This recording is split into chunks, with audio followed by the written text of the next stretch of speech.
ensemble traverser le pays jusqu'à Merzouga, à la frontière algérienne, aux portes du Sahara. Je vous propose qu'on prenne le temps, qu'on في تحول مفاجئ. أشهر قناة في فرنسا تنشر خريطة المغرب كاملة. نشرت القناة الفرنسية الرسمية فرانس 5 خريطة المغرب كاملة بعدما دأبت القنوات الفرنسية على نشر خريطة المغرب بوضع خط يميز الصحراء المغربية على باقي جهات المملكة المغربية.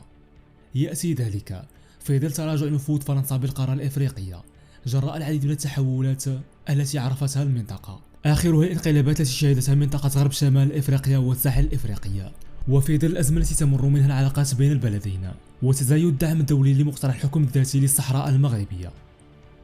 وقد تركت هذه الخطوة أسئلة كثيرة حول دلالتها في هذه الفترة بالضبط، وهل هي إشارة من باريس إلى الرباط لاقتراب اعترافها بسيادة المغرب على الصحراء وعلى الرغبة في ترميم العلاقات التي يطبعها البرود بين البلدين منذ مدة؟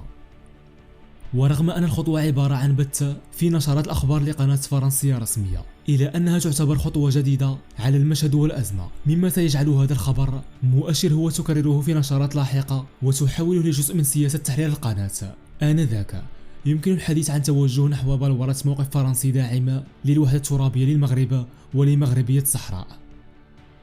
وكان الرئيس الفرنسي الأسبق نيكولا ساركوزي قد دعا في مقابلة معه نشرتها صحيفة لو فيغارو الفرنسية الرئيس الحالي إيمانويل ماكرون إلى عدم محاولة بناء صداقة مصطنعة مع القادة الجزائريين، وحذره من أن تؤدي هذه المحاولة إلى تدهور العلاقات بين باريس والرباط.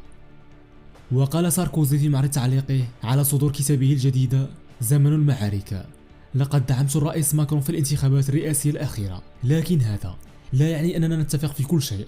وأضاف: دعونا لا نحاول بناء صداقة مصطنعة مع قادة جزائريين يستخدمون فرنسا بشكل منهجي كبش فداء لتبرير إخفاقاتهم وافتقارهم للشرعية.